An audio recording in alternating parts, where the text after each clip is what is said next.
वे कहाँ गए, वे कहाँ रहे, ये धूमिल अभी कहानी है। हमने तो उसकी नई कथा आज़ाद हिंद फौज से जानी है। भारत माँ के अमर सपूत सुभाष चंद्र बोस जी को कोटि कोटि प्रणाम।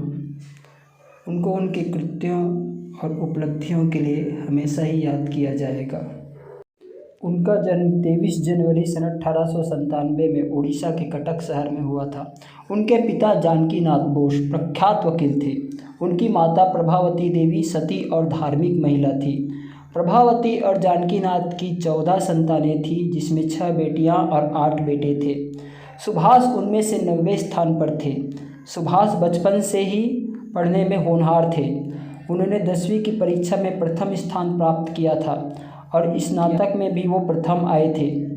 कलकत्ता के स्कॉटिश चर्च कॉलेज से उन्होंने दर्शन शास्त्र में स्नातक की डिग्री हासिल की थी। उसी दौरान सेना में भर्ती हो रही थी। उन्होंने भी सेना में भर्ती होने का प्रयास किया, परंतु आंखें खराब होने के कारण उनको अयोग्य घोषित कर दिया गया। वे स्वामी विवेकानंद के अनुनायक थे।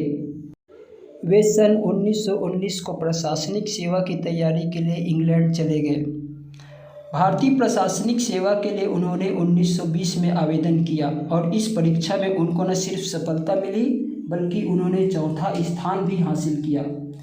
वे जलियांवाला बाग के नरसंहार के बहुत व्याकुल हुए और 1921 में प्रशासनिक सेवा से इस्तीफा दे दिया। भारत वापस आने के बाद नेताजी गांधी जी के संपर्क में आए और भारतीय राष्ट्रीय कांग्रेस में शामिल हुए। गांधी जी के निर्देशानुसार उन्होंने देशबंधु चित्तरंजन दास के साथ काम करना शुरू किया। उन्होंने बाद में चित्तरंजन दास को अपना राजनैतिक गुरु बताया था। अपनी सूझबूझ और मेहनत से सुभाष बहुत जल्द ही कांग्रेस के मुख्य नेताओं में शामिल हो गए। 1928 में जब साइमन कमीशन आया, तब कांग्रेस ने इसका विरोध किया और काले झंडे दिखाए। 1928 में कांग्रेस का वार्षिक अधिवेशन मोतीलाल नेहरू की अध्यक्षता में कोलकाता में हुआ। इस अधिवेशन में कांग्रेस सरकार को डोमिनियन स्टेटस देने के लिए 1 साल का वक्त दिया गया। उस दौरान गांधी जी पूर्ण स्वराज की मांग से सहमत नहीं थे। वहीं सुभाष को और जवाहरलाल नेहरू को पूर्ण स्वराज की मांग से पीछे हटना मंजूर नहीं था। सन 1930 में उन्होंने इंडिपेंडेंस लीग का गठन किया। सन 1930 के सिविल डिसओबीडियंस आंदोलन के दौरान सुभाष को गिरफ्तार कर जेल भेज दिया गया। गांधी जी इरविन पैक्ट के बाद 1931 में उनकी रिहाई हुई।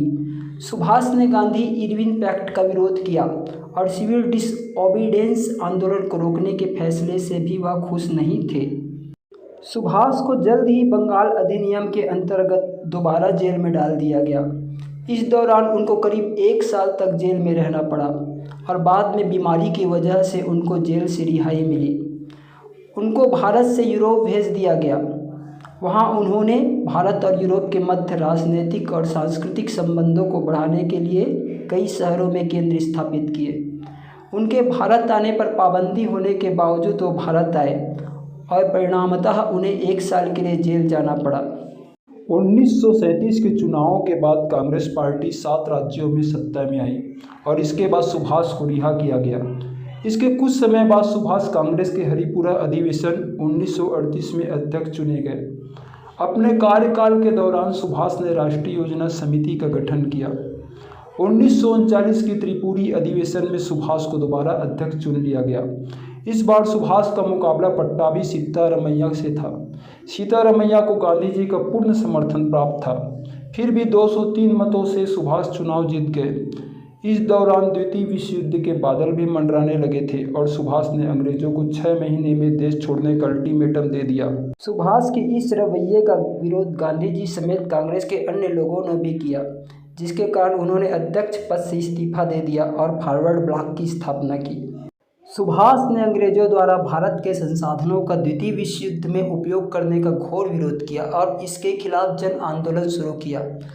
उनके इस आंदोलन को जनता का जबरदस्त समर्थन मिल रहा था, इसलिए उन्हें कोलकाता में कैद कर नज़रबंद रखा गया। जनवरी 1941 में सुभाष अपने घर से भागने में सफल हो गए और अफगानिस्तान के रास्ते जर्मनी पहुंच गए। दुश्मन का दुश्मन दोस्त होता है वाली धारणा के मद्देनज़र उन्होंने ब्रिटिश राज को भारत से निकालने के लिए जर्मनी और जापान से मदद की गुहार लगाई।